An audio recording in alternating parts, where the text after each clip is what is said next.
Welcome to It's a Good podcast. My name is Hayden. I'm Chris. I'm Harry. And yeah, we're just a bunch of guys having talks about theology, the Bible, and God. And basically our whole goal is just to be accessible to anyone, that you don't need a theology seminary degree to be able to talk about God. We want to make it easy and simple. I definitely don't have any of those degrees. Yeah.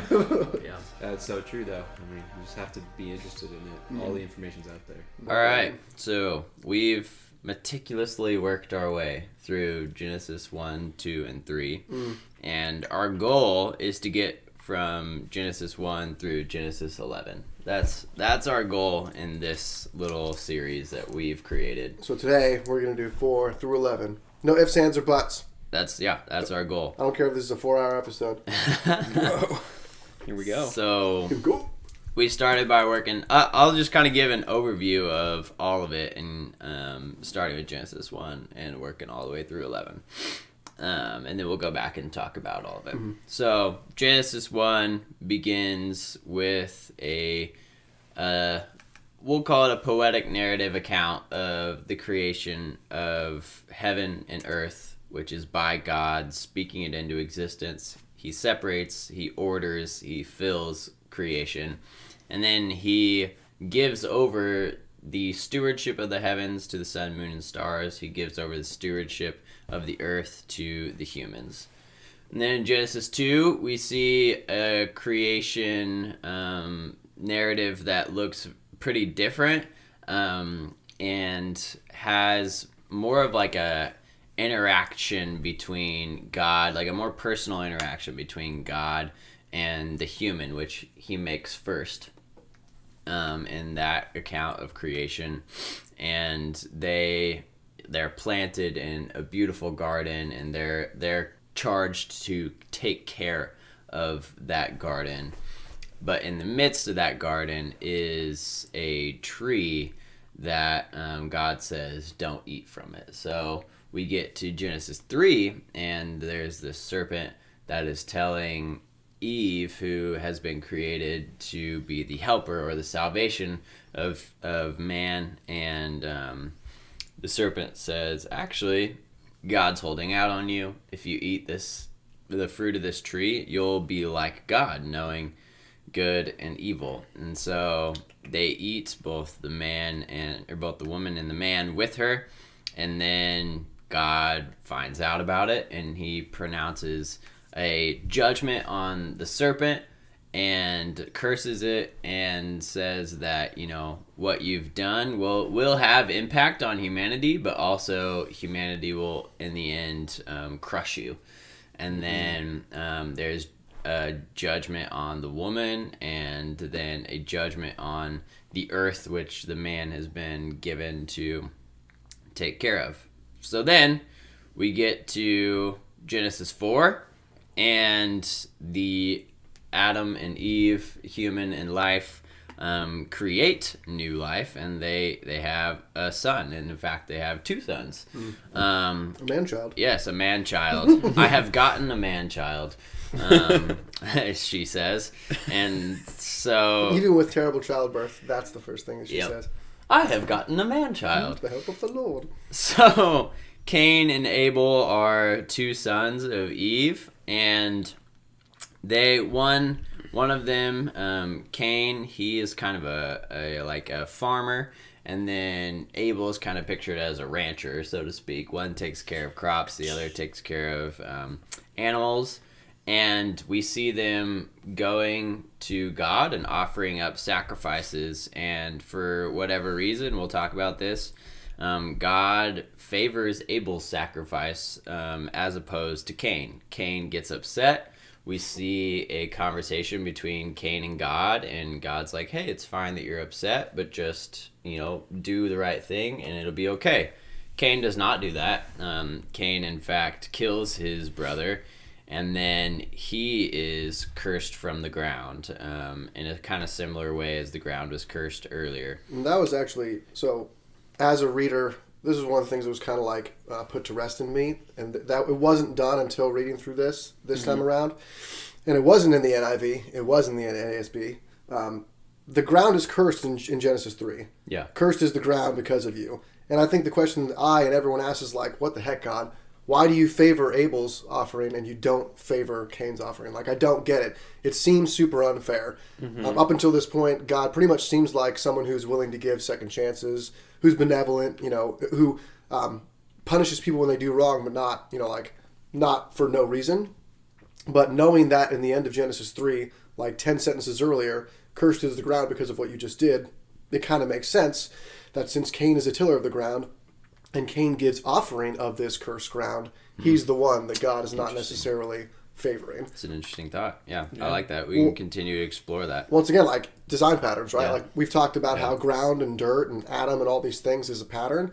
And like this is like finally, I've been super ticked off for like a long time about this. Like why? Like so many people like, I don't know why God favors, in like life's not fair, whatever they want to say, but like 10 sentences earlier, you kind of get an explanation. It's not necessarily making it okay, but it makes sense. Yeah, totally. And so we remember we picked up in Genesis 3, God says the seed of the woman will be in conflict with the seed of the serpent. And so after that happens with Cain, you kind of get this, you realize that the seed of the serpent is living in Cain, and we'll explore that. But you then get Cain's lineage as it works down through the nations, and you see evil just kind of continue to grow and grow and grow.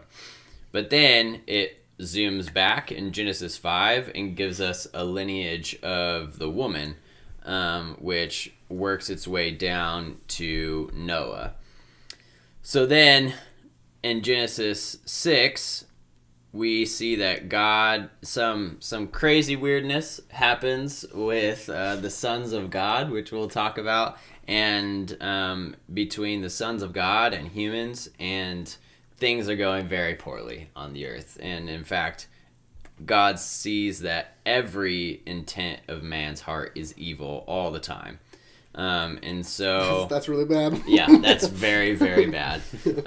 And so he sets forth a plan to cleanse the earth of that evil, but he notices that Noah is the one exception to that. Kind of a contradiction, yeah. But, Yeah. So he puts together a plan beginning in Genesis 7 to save Noah, but not only Noah, but also his family, and then all of, a select portion of creation along with him in an ark. And so Noah presumably builds that ark, and then a flood begins on all the earth, and everything dies except that which is on the ark. But then in Genesis 8, after quite some time of being in the ark with just Noah and his family and the birds and the creatures that he took with him, God remembers Noah and the waters subside from the earth, and God promises that he will never do that again. And so then in Genesis 9, God makes that promise to Noah that he'll never flood the earth again. And so we're like, okay, cool, this is exciting. But then the very next story, one of Noah's sons shames Noah in a way that we don't necessarily know how to comprehend it. And we realize that the seed of the serpent is still at large in humanity.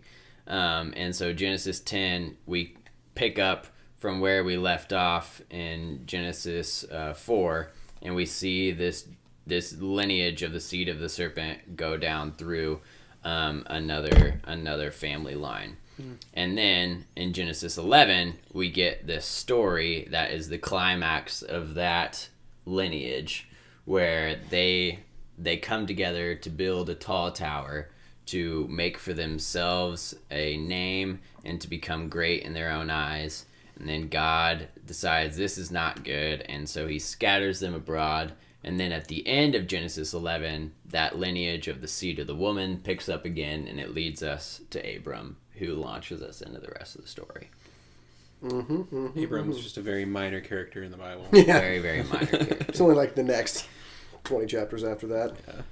Yeah, so that's an overview of Genesis 1 through 11. Easy. It is a crazy story, but yeah, let's talk about starting with Genesis 4 since we've already kind of gone in detail. What did you guys notice in Genesis 4? Well, I know you said you wanted to come back to something, right? I want to go back through all of it. Like, Yeah. We're gonna go through all of it with the tooth comb. Yeah, absolutely. Not one specific thing. Yeah. So, I mean, the first thing that's interesting, you mentioned you were frustrated that we see God favor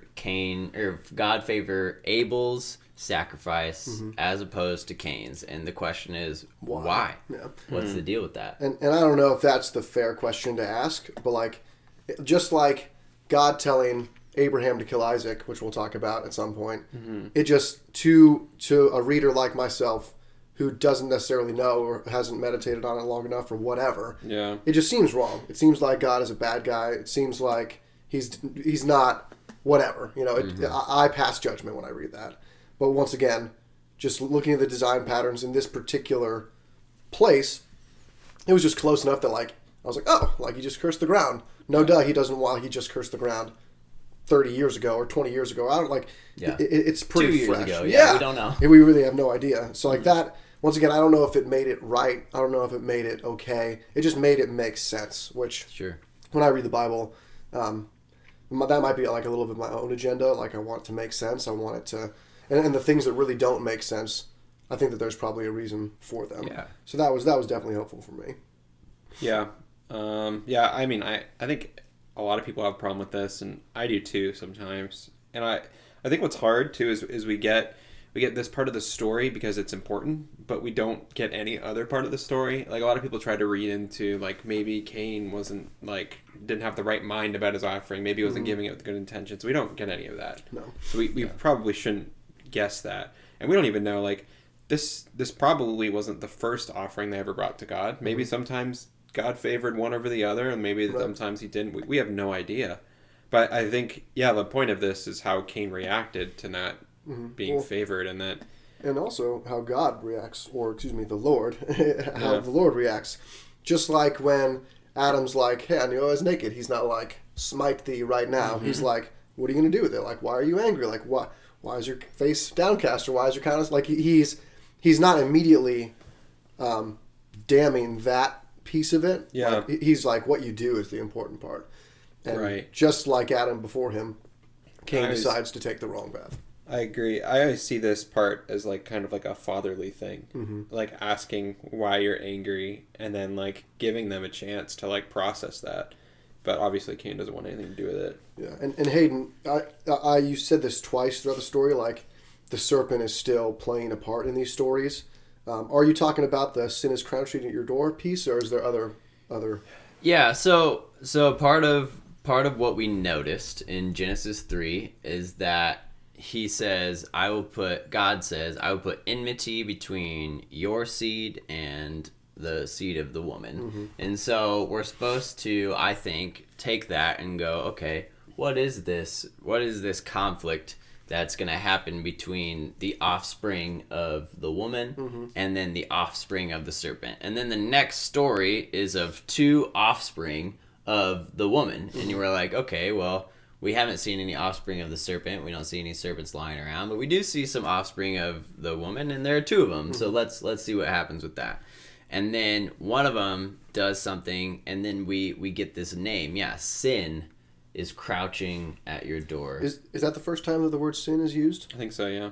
So sin is, Where does sin come from? What does that mean? If this is the first time it's used? Because once again, as a reader, I feel like if so, that word is interesting. Sin's a hard word because it's one of those words that this is pretty much the only context we use it in. It's pretty much, it encompasses a lot of things. Like, sin is a very big word. It's not just one thing. I can give you the definition that's in the BEB, which is just evil doing seen in religious perspective, and that's taking a very broad view of it. There's also, like, the literal sense of sin is missing the mark, like trying to hit a target and being off Isn't target. That Greek? Yeah, that's Greek. So, like, but the problem is we have this word that we throw in all over to cover different things, and sometimes it'll even be like transgression, or it'll be like all these other words, and we just slap sin on it. So here, I mean, disobeying God is probably like really what the best like definition we can get from it. Yeah, I was hoping that you would say, "Oh, it's the same word as the knowledge of the tree of good," and that word. Yeah, but it's not. It's not. I kind of hate this word because it's so all encompassing. Like it doesn't really help us to define it, which is really annoying. Yeah, but I think we are supposed to connect it with the disobedience that happens earlier. Right. But now that was like a direct command, like don't do this, and then they do it. Now we have something that's more vague and more broad, and so it's like, hey, Cain really, as far as we know, didn't do anything wrong. The only detail we get is that Abel brought his offering from the firstlings of his flock, and it doesn't say anything about Cain's. So offering to the Lord of the fruit of the ground. Yeah, it just says of the fruit. If it said of the firstlings of his fruit, maybe we would have, maybe that would show something, but probably the lack of description gives us a little indication, another possibility as to what's going on here. Maybe Abel said, you know what, this is the first goat that's ever been born to me. I'm going to give that to God. And then Cain looks over and is like, I'll give some of these leftover grapes to God. We don't know. We don't know. I think that's all. It's all speculation, but I think this is part of what we're supposed to be doing. So when we talk about meditation literature, when there's vagueness and where there's confusion, I think we're supposed to see that as intentional vagueness and confusion. And so then we look back at the few details that are given to us, that being one of them, to try and fill in some of the pieces. But we had this command in Genesis 3 that was directly broken. Now we have something that it seems like both characters are doing the right thing, and favor lands on one of them and not on the other. And so then we ask the question, why? And probably Cain is asking that same question of himself, and he's getting upset. And so sin hasn't happened yet. There was nothing sinful there, but he says, hey, don't you know, it's, I see that you're upset. Like, why are you upset? Don't you know if you just do the right thing, like, you'll feel better about it. He gives him both sides. He's like, if you do well, it's going to be good. And if you're not do well, you're going to get screwed. Yeah. Sin is crouching at the door. And its desire is for you. But you must master it. I think, too, this is pretty gracious of God. I don't know that... I think we always see the first part and we just get kind of angry at God. And we go, why are you picking one over the other? But really, I mean, Cain has no reason to be upset with God. Like, everything he has is because of God. Like, if we take this kind of from a big perspective... And the fact that he's angry at God and God's still okay with it and wants to like help him with it, I think it's pretty awesome. Yeah, and once again, the patterns of the ground, and also its desires for you. Like there's quite a bit of desiring that wasn't very good in the last chapter. Yep. Sin is crouching at your door. Like that piece is kind of whatever, but like it makes sin like an animal like picture in our heads, which we just talked about, right? Like there's this conflict between an animal and a human that didn't end up well. And he's like, you can master this, like you can beat it. He's trying to like not recreate the same problem that just happened a chapter ago. And then Cain told Abel, his brother, interesting, there's a lot of vagueness there. And it came about when they were in the field that Cain rose up and killed Abel.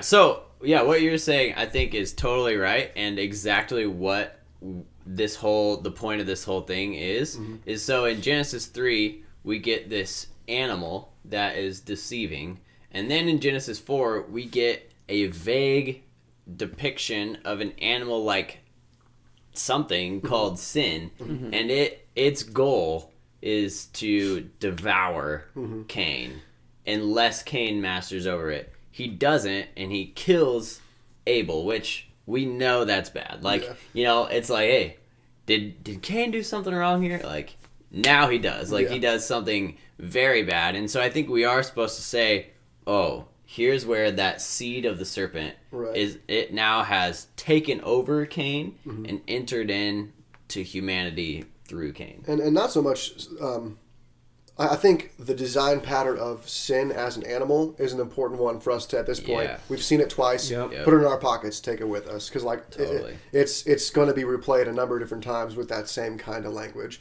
I think when I'm like, okay, so the serpent's the bad guy, the serpent's going to be around. Like, the Bible's not, it doesn't take that exact character and just like put him in to the next chapter. It does it in a little bit different way each and every time. Mm-hmm. So like, I like to think of it, okay, like the ground is cursed, he's a tiller of the ground, it's going to be bad. The serpent is a bad animal. It deceives people. It makes them do wrong. Later, when I see those different design patterns, I got to be like, oh, wow, shouldn't do this. This should not end up this way. And sadly, here, it does. Yeah. I think the story is very confusing, but it is. I do think what we need to take out of it is the seed of the man versus the seed of Satan, but also, the personification we're getting here of sin is super important. And so we see that sin has some sort of power over humanity. We don't know exactly what it is, but it clearly influenced Cain. Yeah. And It's God, very powerful. yeah, God seems to think though that we can master over it. Right. That's Yes. interesting. Apparently, we have more power than it, You but must master we it. can let it master us. Yeah, which if we're continuing the animal versus human thing, we would expect that humans should be able to master over it because that was their task. Like that's the task they were given. Yep. And then God does, Yeah. then the Lord does the same thing as he did to Adam. Yeah. He's not like, I know you just killed your brother. Right. You're cursed. He gives like, once again, the whole choice between Cain and Abel has bothered me for a long time. I think that's finally like come to rest in me. And still here in Genesis 4 verse 9, God is still this like benevolent second chances kind of guy. Yeah. And even when he curses, Cain, which we'll get to, he's still going to give him a little something. He makes it so he can't be killed. Like it's very interesting. Yeah. It's I think this is such a sassy remark. Yeah. I'm not my brother's keeper. It is so Like, sassy. It's like such a childlike response. Yeah, that is interesting too. Before the curse happens, once again, God gives Cain the opportunity to fess up a little bit, and he doesn't. So He doesn't, and also Adam previously, he fesses up, and he does it in like sort of a wimpy way. Yeah. He basically blames God and blames the woman. Here, Cain just straight up lies. He says, it's getting "I do worse." not know." Yeah, it is getting worse. The reactions are getting worse. Yep. Yeah, he just lies. Yeah. So then I think if you're like, what are you talking about with the seed of the woman and the seed of the serpent thing? And like I feel like maybe we're reading into it. The next part, which most of us are liable to skip, is a genealogy. And I think the genealogies are actually really key to be able to trace that idea between the seed of the woman and the seed of the serpent, because the seed is what we're talking about, the offspring. So from Cain... In NASB, they use seed. Yeah. In NIV, they use offspring. So, Yeah. like, that's kind of nice reading between them, because it's like, Yeah. offspring. Like, seed is kind of a weird word. But then when you read offspring, and you then read a genealogy 2 chapters later, you're like, oh, this is important. Yeah, so from the offspring of Cain, we get a list of people, and then in one of those, we get a tiny little vignette of this guy named Lamech who takes 2 wives, and you're like, wait a second, That that's seems weird. wrong. Yeah, and then it just kind of keeps going, and then comes back and is like, oh, and by the way, Lamech kills a guy for basically no reason. That guy was actually a boy, and the boy hit him, and so Lamech kills him. Or he kills 2 guys. Yeah. For I've killed a man for wounding me, and a boy for striking me. So it's like, is the boy a man and he kills him, or did he wound the man? It's like, but this guy's a bad guy. Yeah. He's got 2 wives. It's like, that hasn't happened up until this point. That seems kind of wrong to anybody. And then he's killed some people and kind of boasts about it. Yeah. And then he says what was given to the Cain, if he was avenged 7 times, I'm avenged 77 times. And so we're supposed to see that Lamech's like, hey, do you think I'm the seed of Cain? Yep, I am. And by the way, it's worse than it was before. So we're supposed to be tracking that the seed of the serpent is thriving through the offspring of Cain, and it's growing. It's getting exponentially worse. It's getting bad. Yeah, we'll get to the genealogies here in just a second. It is weird that we get, like, after verse 24, we get verse 25, which which goes back to them having children. Mm-hmm. Yeah. So I don't know if that's supposed to be like, is it supposed to say next, like this happened next, or if this is just giving us information? Well, this has happened before, right? So we've gone through Genesis 1, where it gives us this story, and then Genesis 2 takes a couple steps back. So then we go through 3 and 4, which gives us some more of a story, and it goes through a lot of different generations, introduces Lamech to us, and then it goes back again to Adam and Eve having Seth in place of Abel. Yeah. So it's a weird kind of like, it's like Memento, right? It's like starts at this point, it gets to that point, and then we go back a week, and then it goes a little bit longer. It's very interesting how the narrative is written, but I think that I actually don't know, but I would assume that might be not uncommon for this type of literature. Yeah, I don't know. It also seems too like a funny place to break it. If I was going to break this, I probably would have. We'd probably break it so that we start with the genealogy, but it seems like you could start with Adam having relations and then go to this. Right. Yeah. Because it goes back to Adam, but it doesn't matter. Yeah. So I think part, again, the reason why for me they did it this way is to show that we're intentionally putting these two genealogies next Side to by each other side. on purpose, to be like, here's the seed of the serpent, here's the seed of the woman. And then, yeah, to also show that the seed of the woman is not following that same line as the seed of the serpent and of Cain. The woman says that God has appointed me this child, where there's some discrepancy about when Cain is born. Right. It's possible that Eve was kind of boasting in the birth of Cain. So that part, yeah. I've heard that before too. Yeah. And she's like, I've gotten a man-child. In the NIV it says like, with the help of the Lord. Well, it says with the help of the Lord in the NASB too. Yeah. But she says with the help of the Lord I have brought forth a man. So she might I be. have brought forth a man. Yeah, Right. and she might be trying to like equalize her bringing forth a man from her body with God, what we just read, bringing forth a woman from man. Right. This one, you're right. She says, God has appointed me. It's like God has given me a gift, another offspring. It is, that once again, we might be reading into it a little bit too much, but once again, the design pattern of brought forth from the previous chapter gives me a thought that she's like equalizing herself with God, as opposed to later in that chapter where she's like, thank you for this gift, God. Yeah. Right. Yeah, exactly. So then we get to Genesis 5, which I wonder if this was another Genesis 1 sort of story, just because it starts with, this is the book of the generations of Adam. In the day when God created man, he made them in the likeness of God. He created them male and female, and he blessed them.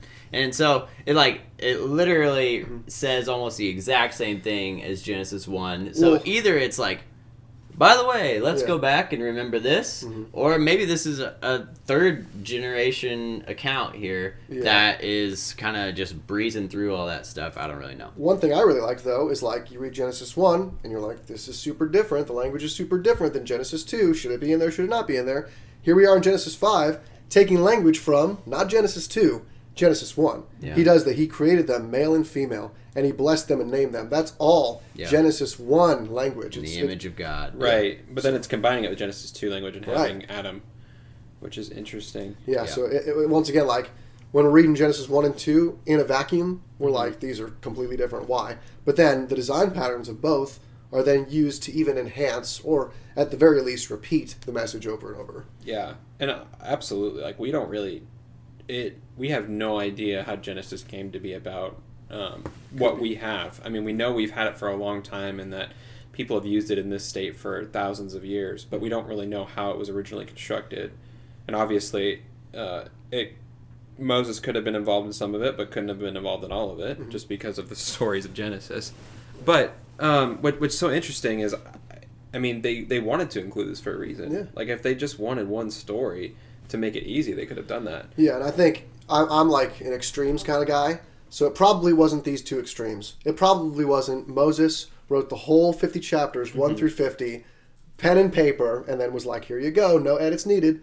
And it also probably wasn't, there was a bunch of pieces of paper blowing through the wind, and we caught them all together, and we completely changed them all up, but it was like completely randomness that we all edited. But it's probably somewhere in between there, right? It's like it's probably a combination of a number of different things and a number of different edits. And we can talk about that for a long time, but when you look at how the Bible, like even how the Bible describes itself being put together, it's it's usually God telling somebody to write something down. Right. So, and it's usually the event that they're in, or it's like past the event that's happened. But yeah, I mean, this was written by humans, but divinely inspired. But it could have been multiple humans, like because there's so many. It's just like having different points of view of the gospel. Like these could just be 3 different points of view of Genesis from 3 different people. We really don't know, but Yeah. they don't conflict in a way that breaks our theology, which is pretty cool. Yeah.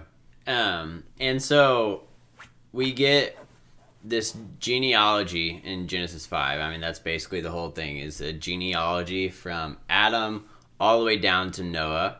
We get one specific little thing that's different and interesting in there. It settles in on Enoch for a second, and it's like, Dude. Enoch walked with God, and then he was not, for Okay. God took him. Okay, and let's get derailed, because this was the chapter, like you're right, like everyone skips this part, everyone hates this part. I do not like this chapter.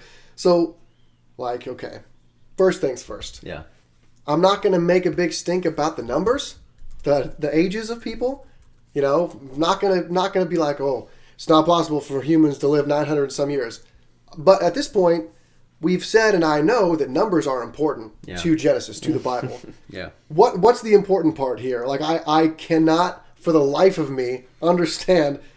We go through this repetition. Yeah. We understand repetition is important. So and so lives this many years. So and so, and he had other sons and daughters, and then he died.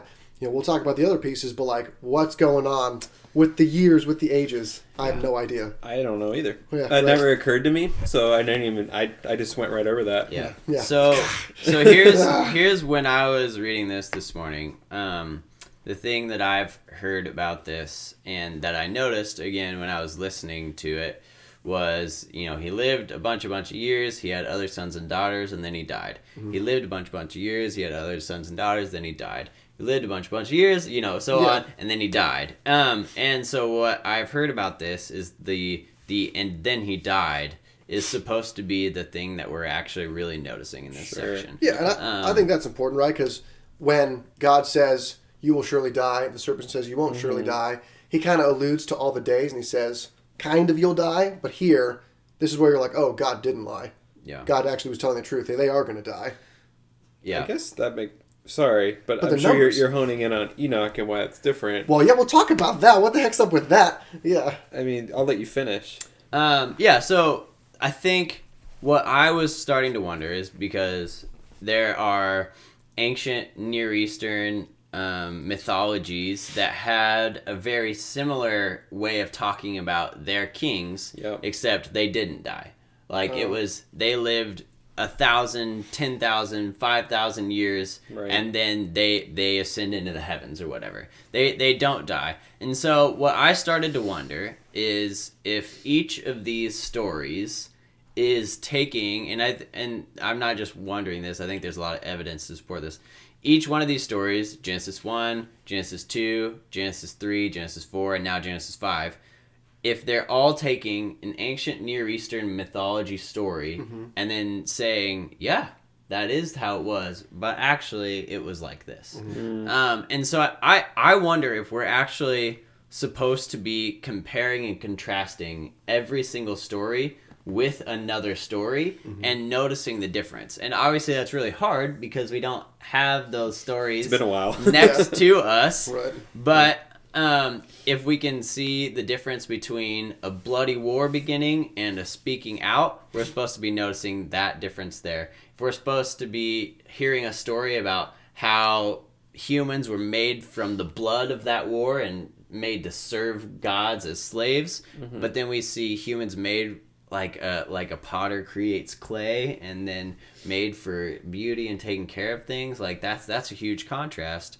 And then we see, you know, how evil enters into the world, and it's actually not God who does it, as opposed, you know, it's this like other thing, and then that thing, you know, is infecting humanity rather than like triumphing over it or whatever. And then we get to Genesis 5 where it's like, oh, and our kings lived forever and became gods, and this one's actually like our ancestors. We don't kid yourself. They died. Like they died.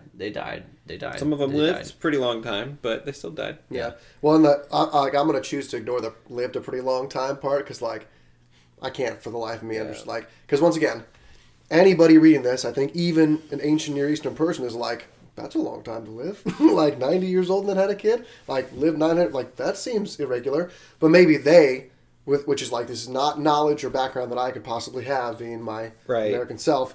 Maybe they're looking at that and then also looking at like the Egyptian decree on the wall. You know, and they're like, oh, like this is different. A really short amount.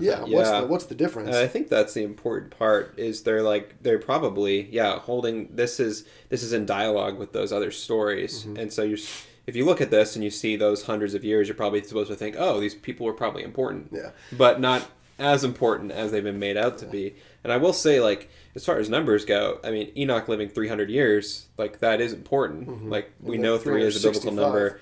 3 times 100 is probably supposed to be important. But what I think is interesting here is, I don't remember the transition from 4, and I'm just...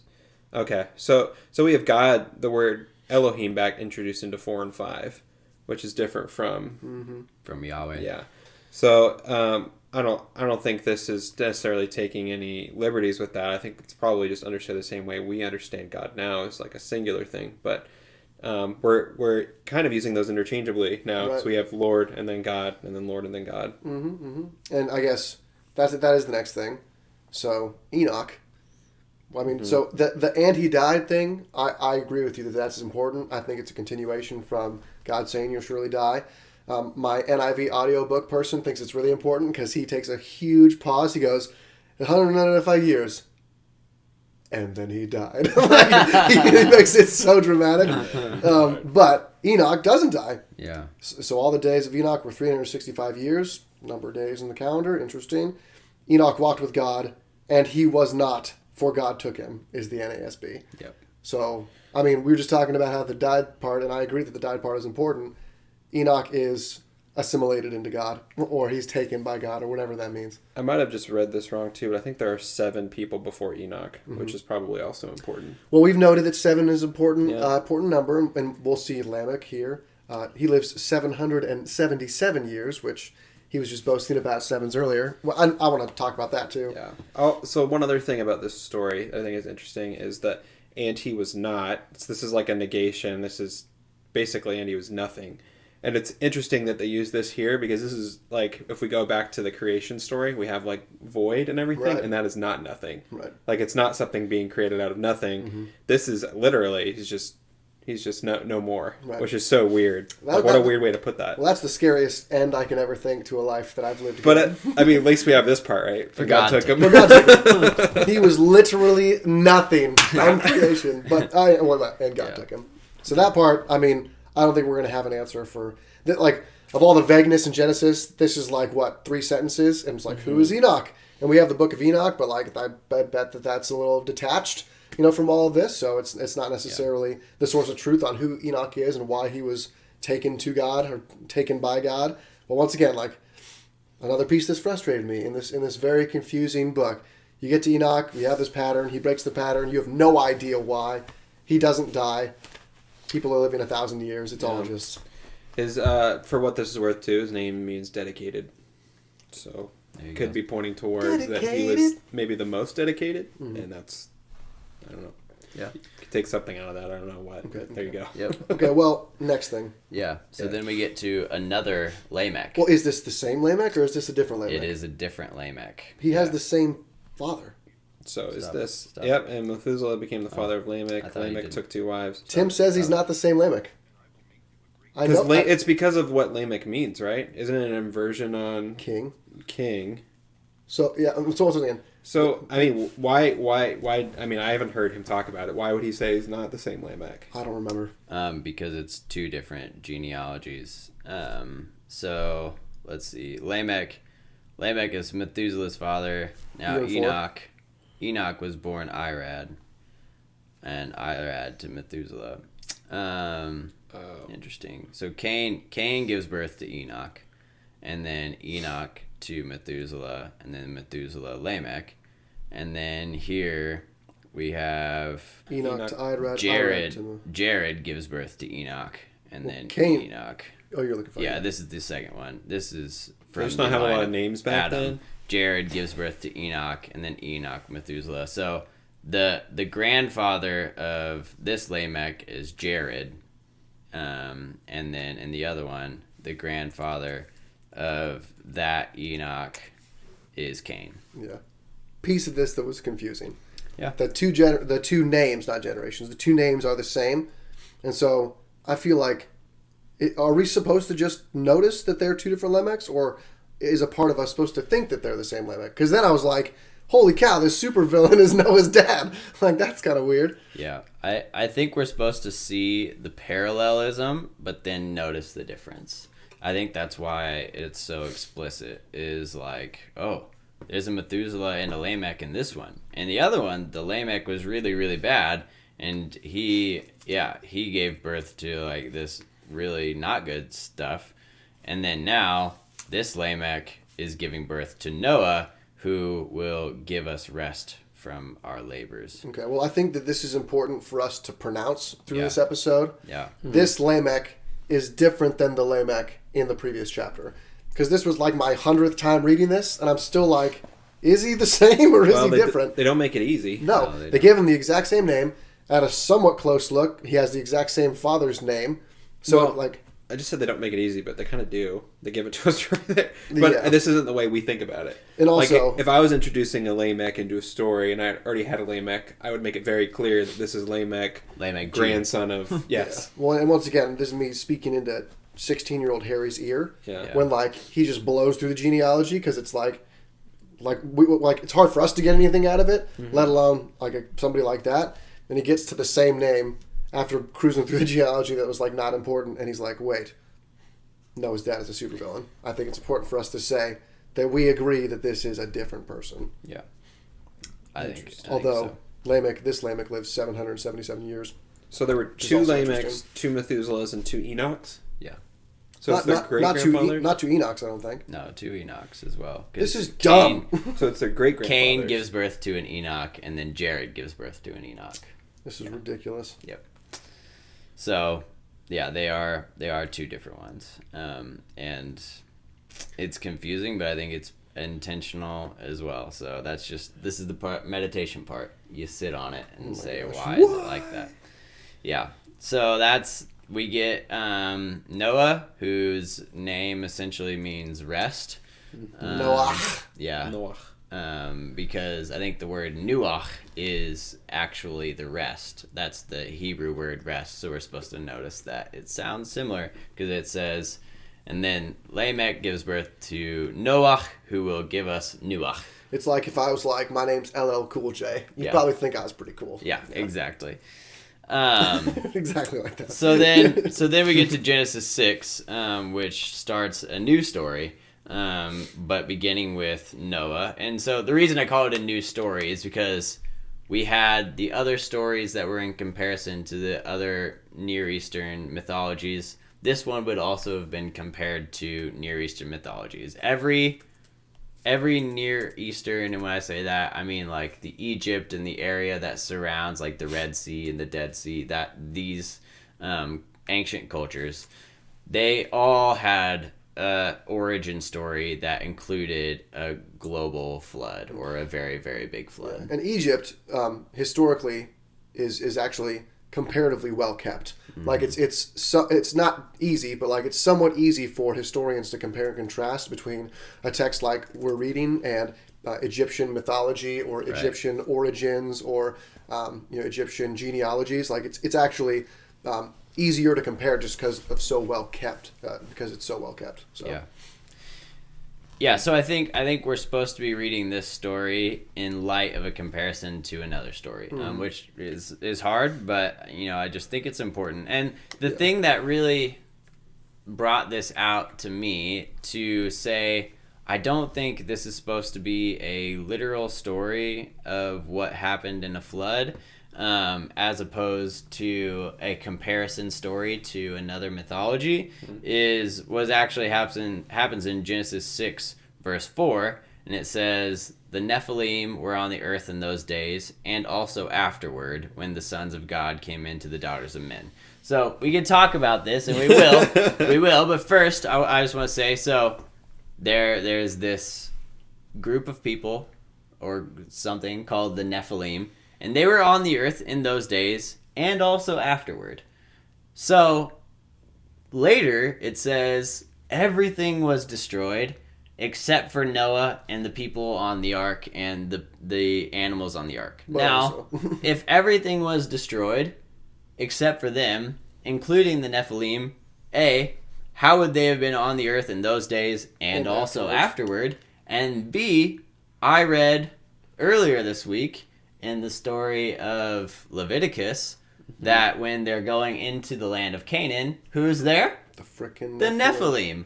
So clearly they didn't, to me at least, this was my takeaway from this. I don't think the Israelites saw this as a literal everything died in a flood story. So the question is, why is it here? Yeah. Because once again, growing up, and even, so this is one of those stories that's been boiled down to a children's story. Noah and his ark, Noah's Ark. Yeah. And then, like, the point of that is straight up, people were bad. Noah saved the animals and humanity. God killed everything because it was bad. And then he gave Noah the charge to repopulate the earth, and everything was good after that. That's not the point of this story, I don't think. And I think it's so funny how, like, and I don't know how long it's been this way, but we've almost, like, inverted the way we think about this story, which we do about a lot of stories, but we see this story now. It was like 21st century Americans were like, man, God was not a nice guy. Yeah. When really the whole point is that he chose to save humanity. Right. And it's like, when did that happen? And I agree that if someone did that now, that was like, I have the power to kill everybody, but I'm going to save a few people, like, that would seem evil to us. Right. But it's just like, that's not the way it was originally taken. It was, we have a gracious God that's willing to let people live even though they don't deserve it. Yeah, and if you're not thinking of the design patterns, or if you're not thinking of the Near Eastern literature comparisons, which, like, it's not easy to have those things at the forefront of your mind all the time. Number one, you need to have heard about it, or you need to study it, and you need to know it. Or number two, you need to block out the voice in your head that's like, that's so mean of God to do that, which is screaming all the time. Yeah. And then you need to observe the text objectively. All three of those things are super difficult and take a lot of time to do. Absolutely. Yeah. Yeah, and I don't know if we want to go into the Nephilim. It's very confusing. We have to make a decision right now, and I think we're gonna have to decide to breeze over that stuff for now, which really sucks because if our goal is to get to chapter 11, this is the decision we're making right now. Either we skip it and get to chapter 11, or we don't skip it and we don't get to chapter 7. I feel like we've gotten halfway. I feel like we don't get to it and we do 4 through 7. That's fine with me too. Because I don't want to breeze. I don't want to breeze through 7. Although I will say, I feel like the Noah story begins in chapter 6 and doesn't end until chapter 9. Okay. Well, let's talk about the Nephilim, as my people say, or the Nephilim, and then let's talk about Noah next time. Okay. Because I think Noah is actually That's fair. a super important character. Yeah. We shouldn't give him 10 minutes. We'll end up at Noah then, and start the story of Noah next time. But okay, so let's read it then. Here's Genesis 6, verse 1. Now it came about when men began to multiply on the face of the land. Okay, that's good. That's what they were supposed to do, right? I know that language. Yeah. Well done, everyone. Yeah, good job. And daughters were born to them. Okay. The sons of God saw that the daughters of men were good. Oh no. Desirable again. Yes, they saw that they were good, and they took wives for themselves. That's not good either. Whomever they chose. That's a bad combo. This is part of the reason why we labored last time on that seeing the desirable thing and taking it. Because she now saw that the fruit was good for gaining knowledge. Yes, and so she took some. So now we get the same exact language, and we could talk about it, but the sons of God, so we'll talk about who that is, see that the daughters of men are desirable with their eyes, and they take wives for themselves. So we got that same language that's recropping up from Genesis 3, but this time, instead of Eve seeing taking, it is the sons of God. So what's going on here? Well, and a couple things. I mentioned the Book of Enoch. If you want to know what's going on here, you can read that. It's not in the canon, so take that with a grain of salt or whatever. Like I have really no strong opinion there. But if you're wondering who the sons of God are, if you're wondering why them taking the daughters of man is all like, if you want to know about that story, the Book of Enoch will tell that story. What we're trying to say is that's not the point. What is the point is look at that design pattern. This should not have happened. This was bad. This is bad. And if That's you read the what Book of it's Enoch, just understand that book was written very much later than Genesis. So you are it's gonna be quite a different story than what you're getting here. Right. Yeah. And that's one thing we do know about Genesis, is that it was written much earlier. Longer ago, yeah. So earlier we had a problem, and that problem was God talks in the plural sometimes, and he says, "Let us go down and do things." Now here we are given these characters that we've not heard from before, called the sons of God. Wait a second, does God have sons? What's the deal with this? And also the sons of God, they don't sound like synonymous with humans. And they don't sound very good either. No, because they're doing they're bad committing things. what Genesis 4 has told us is sin at this point. So who are these sons of God? And perhaps are we nearing another solution, another possible reason as to why God says, "Let us go do things"? Because he's got sons, bro. So there's two prevailing thoughts on who the sons of God are. And these are the two that I know. There's probably more than two. But the two that are interesting, I think, or at least one of them is that they could be heavenly beings, such as angels. That's like a very traditional thought, that these are actually angels. And then there's the other thought that's probably a lot less traditional, is that these are kings. Yeah. And that is the very that's kind of the, now that we know they're kings, like the Nephilim is just a race of people. It's not anything special. It's just, that's what it is. And here's my slim little bit of Near Eastern knowledge, is that I do know that pharaohs and kings back in this day, they called themselves the son of God. Yeah. Or a son of a god or whatever. Like they really did believe that they were gods. They felt like they were immortal and descendant from gods. Yeah. Yeah, and so there's the gradation to why you might believe that they're kings.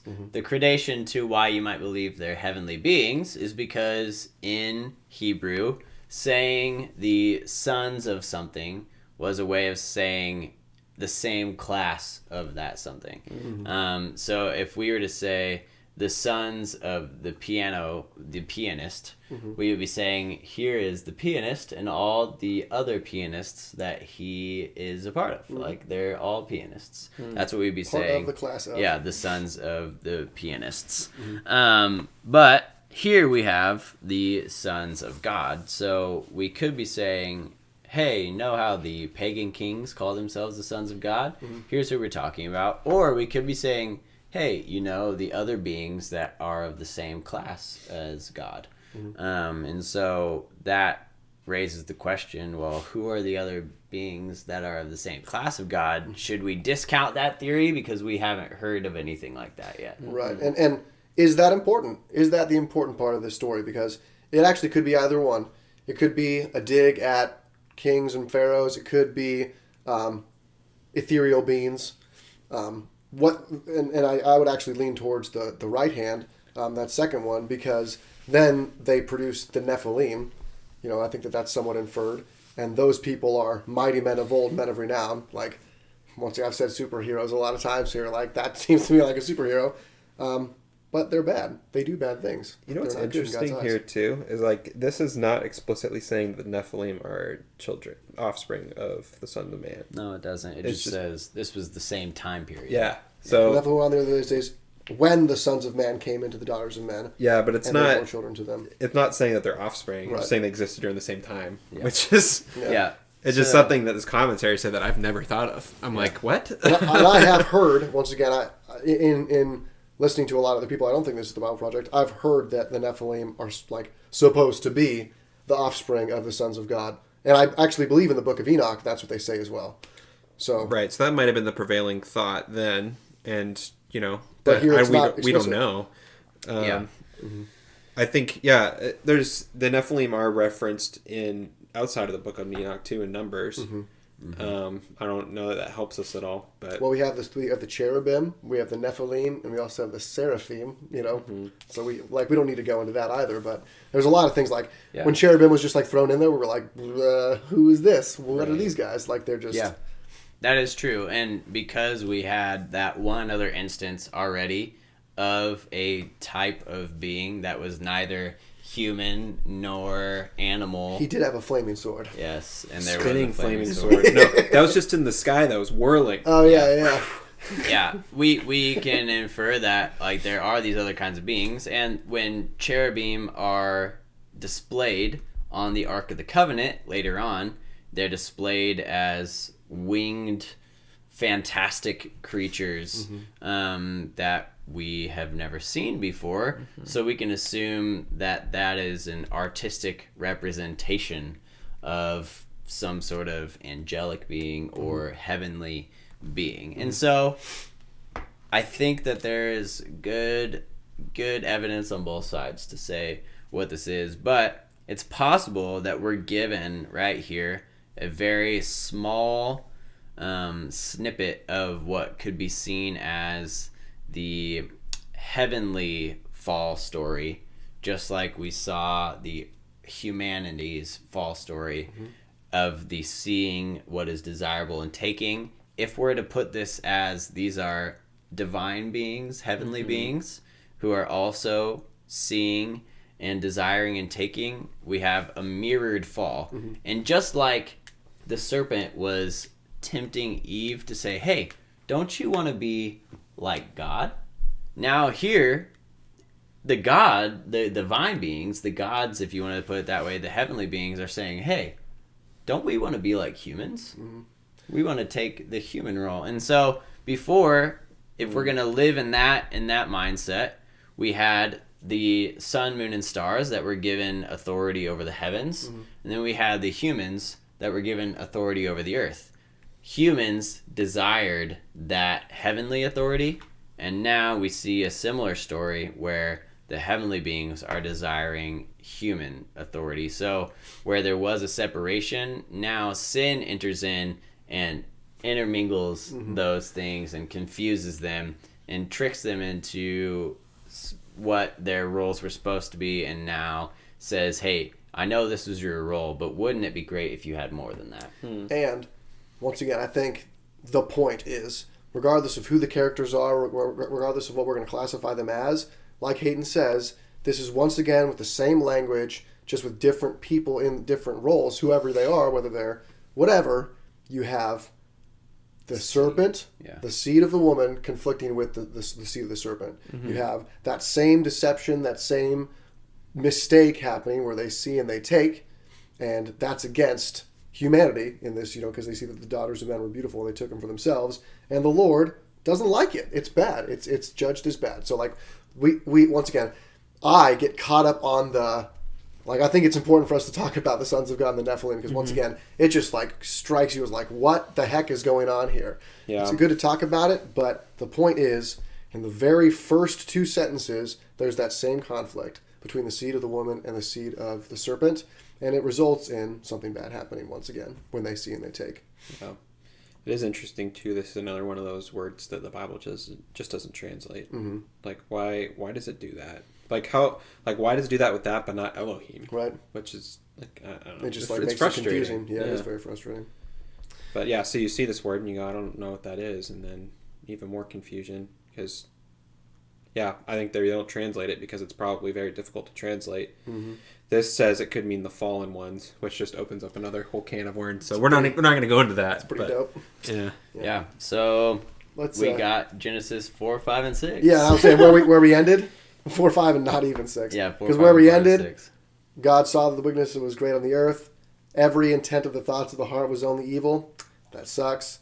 God decides to blot out man from the face of the land. He's sorry that he's made them, and then Noah is introduced. But Noah found favor in the eyes of the Lord. So we'll pick up with Noah. Like Abel. Yeah, kind of like Abel. Kind of like Adam, too, in a couple ways. Wow. Yeah. Shout out to Canyon Coffee Roasters for fueling every one of our conversations. If you are only listening, you don't see it, but we are drinking a cup of Canyon every time we talk together. Thanks to John Jones Project and Clink, who are making the music that you hear in the background. Thank you for making awesome stuff that we get to share with the people that are listening to our podcast. And thank you guys for tuning in. And always feel free to let us know if you have questions or things you want to talk about. Yeah, or if you want to be on the show, we'd love to have you as well. All right, thanks. We'll see you next time.